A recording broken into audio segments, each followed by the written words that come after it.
perkataan Nabi Muhammad bahwa mereka menyertai kita itu adalah dalam masalah pahala, Ustaz. Dulu ada 3 sahabat yang sampai dia sengaja berpura-pura nggak bisa ikut. Ini pengen ikut tapi nggak ada fasilitas. Ada yang ada fasilitas tapi dia menunda-nunda. Akhirnya diboikot.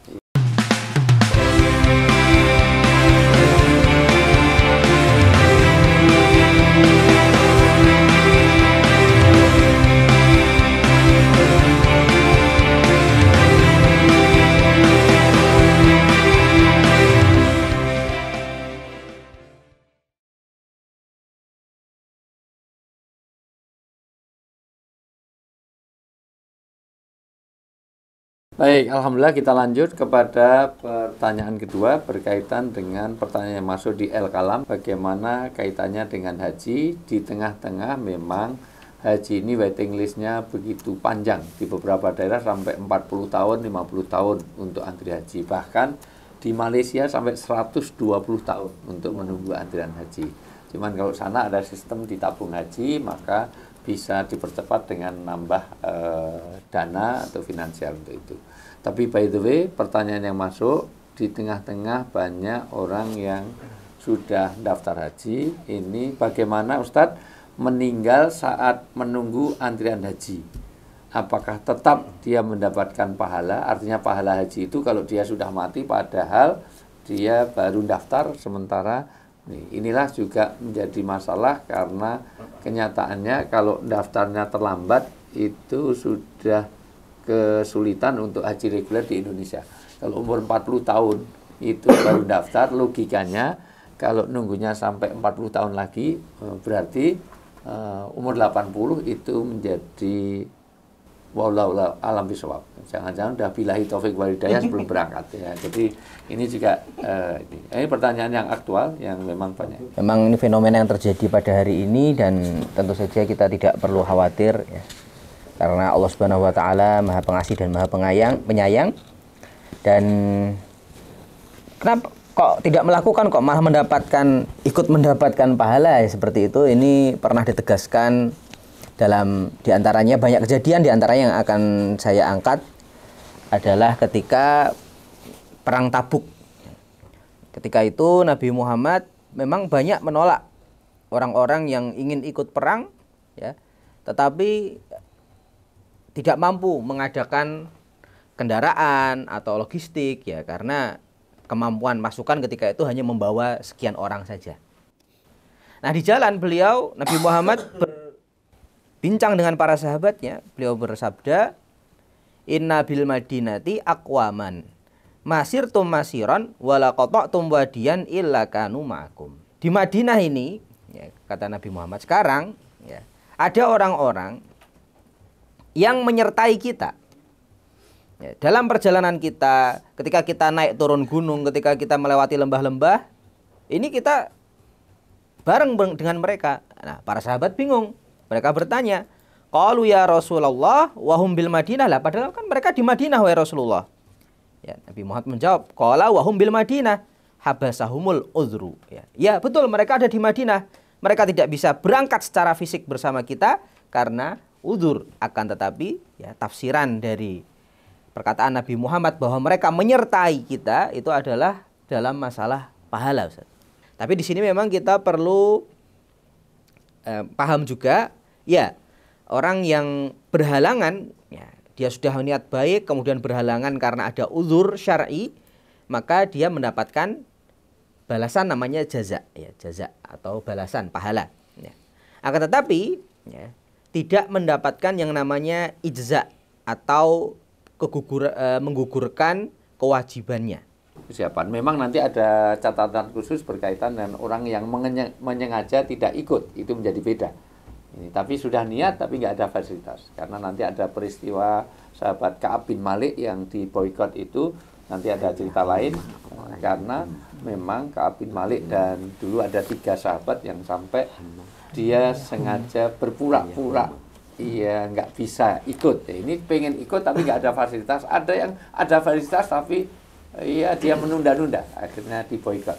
Ya, nanti dalam kajian lain. Jadi by the way, orang yang sudah antrian haji sementara dia meninggal sebelumnya, dia tetap dapat pahala sebagaimana berhaji. Bahkan nanti niatul mukmin khairu min amalihi. Niatnya orang mukmin itu lebih baik daripada amalnya. Kalau kita sudah berniat untuk mengerjakan sesuatu padahal kita belum terlaksana, maka kita mati pun sudah dihitung seperti itu. Nanti ada kisah berkaitan dengan orang yang habis membunuh 100 orang. Nah, orang habis membunuh mau tobat padahal belum tobat, mati di tengah jalan pun sudah dihitung amalan tobatnya. Syekh Al-Utsaimin dalam syarah Arba'in Nawawi ketika mengomentari hadis yang ke-37, faman hamma bihasanatin falam ya'malha katabahallahu indahu hasanatan kamilatan. Barang siapa yang punya keinginan untuk melakukan kebaikan, kemudian dia tidak melakukannya, maka dia akan tetap dicatat mendapatkan kebaikan yang sempurna. Di sini ada beberapa tafsir, ada beberapa rincian. Ayat rukaha takasulan. Nah, ini dia meninggalkan karena takasul. Takasul itu malas minum kapsul. Mithlu ayan wiya ayusolliya rakaat duha. Ada orang niat sholat 2 rakaat duha. Faqara'a alaihi albaba ahadu ashabi. Kemudian belum melakukan sholat duha, ada temannya ngetuk-ngetuk pintunya. Waqala lahu, dan mengatakan kepadanya, hayya bina natamasya. Ayo kita jalan-jalan. Fataraka as-sholata wa dhahaba ma'ahu yatamasya. Kemudian dia meninggalkan sholat duha, ikut bersama temannya jalan-jalan. Fahada yuthabu alal hamil awali wal azmil awali. Dia dikasih pahala, tapi hanya sebatas keinginannya tadi, ya. Kemudian tekadnya tadi, walakin la yuthabu alal fi'li, tapi tidak mendapatkan pahala melakukan sholat, li'annahu lam yaf'alhu, karena dia tidak melakukan sholat. Dalam surat An-Nisa ayat 100, wa may yakhruj min baitihi muhajiran ilallahi wa rasulihi tsumma yudrikhul mautu faqad waqa'a ajruhu 'alallah. Barang siapa yang keluar dari rumahnya untuk hijrah kepada Allah dan Rasulnya, kemudian dia menemui kematian, maka dia tetap akan mendapatkan pahala di sisi Allah Subhanahu wa taala. Walaupun belum sampai ke tempat hijrah. Tempat hijrah, ya. Artinya belum sampai Medina, dia meninggal di tengah-tengah, Ya, itu mendapatkan pahala hijrah. Ya. Terus dikasih Atau ini kalau kaitan haji, dia sudah berangkat mati di pesawat. Iya. Sebelum sampai di Jeddah, maka dia pahala sempurna sebagaimana itu. Iya. Termasuk antri kan sudah daftar, upaya untuk Ya. daftar dan lain sebagainya. Ya. Masih Syekh Utsaimin ya ditanya. Ini langsung haji malah. Beliau tanya tentang aman jama' amal lil hajj tsumma mata qabla ayahuj. Dia Syekh Utsaimin hafizahullah rahimahullah ditanya, bagaimana hukum orang telah mengumpulkan harta untuk berangkat haji, tapi sebelum haji dia mati, dia meninggal dunia. Maka dijawab, hadzal rajulul ladzi azama 'alal hajj fa ba'a ma indahu lil hajj bihi fawafathu almaniyatu qabla ayyakuma bil hajj narjullaha azza wajal ayaktuba lahu ajru hajj li'annahu nawal amal salih wa ma qadaru alaihi minal asbab. Jadi kata beliau, orang yang sudah niat haji, dia mengumpulkan harta, dia menjual apa saja dia punya dan untuk haji, kemudian meninggal, ya, maka sebelum haji, maka dia mendapatkan atau tertulis mendapatkan pahala haji, tercatat mendapat pahala haji. Kenapa?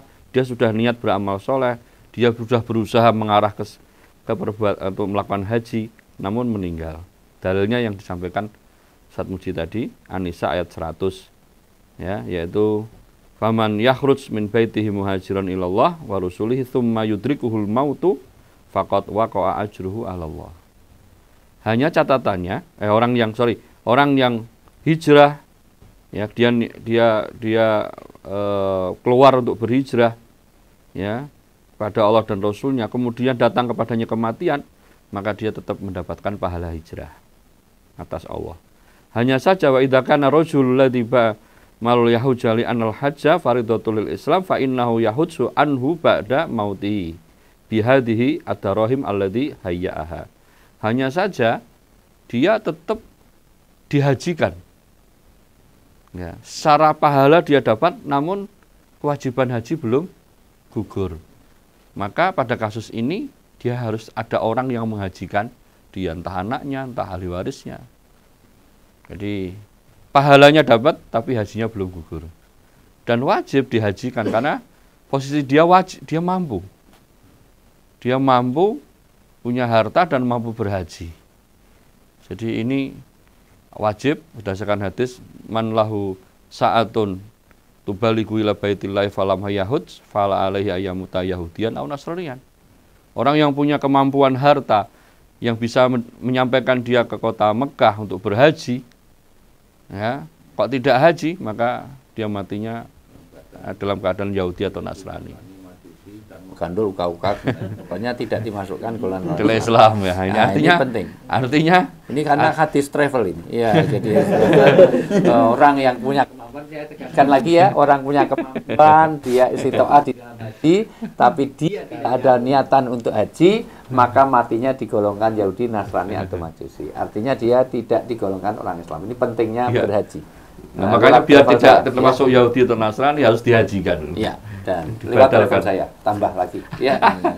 Meskipun tadi sudah singgung oleh Ustadz Sigit, Ustadz Imad, ini saya bacakan fatwa Majelis Ulama Indonesia di dalam Musyawarah Nasional ke-10 tahun 2020 tadi dengan menukil surat An-Nisa ayat 100, kemudian hadis Bukhari dari Anas ya, dan beberapa sarah-sarah hadis sebagaimana tadi disampaikan oleh beberapa Ustadz hampir sama ya. Majelis Ulama Indonesia memutuskan bahwa orang yang sudah mampu dan sudah mendaftar haji tetapi wafat sebelum melaksanakan haji sudah mendapatkan pahala haji tapi wajib dibadal hajikan. Jadi langsung ditegaskan di sini. Ini menambah referensi aja. Ya, baik. Kurang lebih sama. Tapi harus jadi catatan ya, ini niat ya, bukan pengen. Di dalam bahasa agama, dalam bahasa Islam itu, dalam bahasa Indonesia ini ada niat sama pengen. Kalau pengen itu belum melakukan, kalau niat itu sudah daftar. Nah, jadi kalau orang kalau hanya nanti mau tahajud tapi nggak ada usaha untuk itu, berarti dia belum niat. Atau saya ya tahun depan haji tapi nggak daftar, maka itu belum termasuk niat. Niat itu kalau sudah ada action untuk menuju kepada amalan itu. Jadi kalau hanya, karena di Indonesia itu niat dengan pengen disamakan, padahal beda. Kalau hanya keinginan itu belum niat. Kalau sudah ada langkah itu baru niat. Itu yang dimaksud dapat pahala, ya. Saya hanya menambahkan, tadi referensi sudah banyak, saya hanya menambahkan terkait hal ini, yaitu sebuah hadis dari Rasulullah SAW, idza taqa al-muslimani bisayfihima fal qatilu wal maqtulu finnar. Apabila dua orang muslim saling bertemu dengan mengacungkan pedangnya, maka orang yang membunuh dan yang dibunuh itu sama-sama di neraka. Sahabat kemudian bertanya, hadza al-qatil fama balul maqtul. Kalau yang membunuh di neraka itu kan wajar karena dia dosanya membunuh. Nah ini yang dibunuh kok juga begitu. Kemudian Rasulullah menjawab, innahu kana harisan ala qatli akhihi. Ya dia tetap berdosa karena dia juga sudah memiliki niat kuat untuk membunuh lawan ininya tadi, lawan perangnya itu. Nah ini menunjukkan bahwa niat itu sudah dicatat begitu di hadapan Allah Subhanahu wa taala. Baik niat yang baik maupun niat yang buruk. Wallahu alam. Wah, ini lengkap lagi. Ternyata niat untuk baik pun juga jadi kebaikan walaupun belum dilakukan, niat buruk pun juga begitu. Artinya belum terlaksana tapi sudah ada niatan ke sana gitu. Jadi kalau orang mati dalam keadaan pengen mencuri, sudah melangkah tiba-tiba baru mau mencuri kok dia mati, padahal dia baru nyongkel tapi belum dapat uangnya, nyongkel berangkasnya, itu sudah dianggap pencuri juga ya Pak? Sudah action. Sudah action, maka hati-hati. Sudah dosa pencurinya ditetapkan. Kecuali kalau belum dilakukan ya, itu namanya belum ada niatan untuk itu. Hati-hati tentang niat. Ya, kan masalah niat ini penting. Nanti kalau dalam kajian tafsir sampai dikatakan untuk masalah hati itu sampai kita berlindungnya kepada 3. Qul a'udzu birabbinas, malikinas, ilahinas. Untuk kaitannya dengan sudur. Ya, karena apa? Yuwaswisu fi sudur rinas. Artinya orang-orang yang berkaitan dengan masalah hati ini sampai berlindung. Tapi begitu untuk masalah-masalah yang di luar hati itu cuma qul a'udzu birabbil falak, cuman robbil falak saja. Nah, tapi nanti di kajian ini strategi marketing biar teman-teman Al-Kalam tetap mengkaji terus, karena nanti akan kita gali dengan para asatidz yang ada di sini. Gitu. Kenapa untuk urusan hati sampai berlindung pada qul a'udzu bi rabbinas malikinas ilahinas sampai 3. Sifat Allahnya 3 tadi. Iya, tapi khusus untuk yang urusan-urusan yang di luar hati kita cukup qul a'udzu birabbil falaq. Keterangannya gimana? Jangan kemana-mana. Saya akan kembali setelah di Al-Kalam berikutnya. Tapi masih ada tambahan nggak dari sini? Cukup. Cukup? Ya.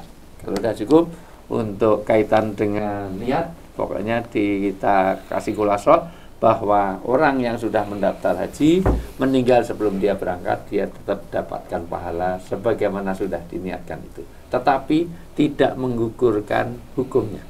Artinya dia tetap harus dibatalkan. Sama dengan pahala orang yang berwudu di rumahnya, kemudian datang di tempat di Masjid Kuba, sholat 2 rakaat mendapatkan pahala sebagaimana orang berumrah, tapi tidak menggantikannya. Jadi jangan sampai kita ke Madinah tiba-tiba wudu langsung ke Kuba terus pulang. Kenapa? Enggak jadi umroh. Karena sudah dapat pahala umroh. Karena itu tidak menggantikannya. Itu nanti ngakal-ngakali. Apalagi kalau hitung-hitungan. Karena sholat itu di Masjid Madinah, di Mekah itu 100.000 pahala, pulang itu setahun nggak sholat karena masih surplus. Nah itu tidak menggantikannya. Tidak seperti itu. Baik, mudah-mudahan jadi khulasan. Baik, nanti akan kita lanjut. Jangan kemana-mana.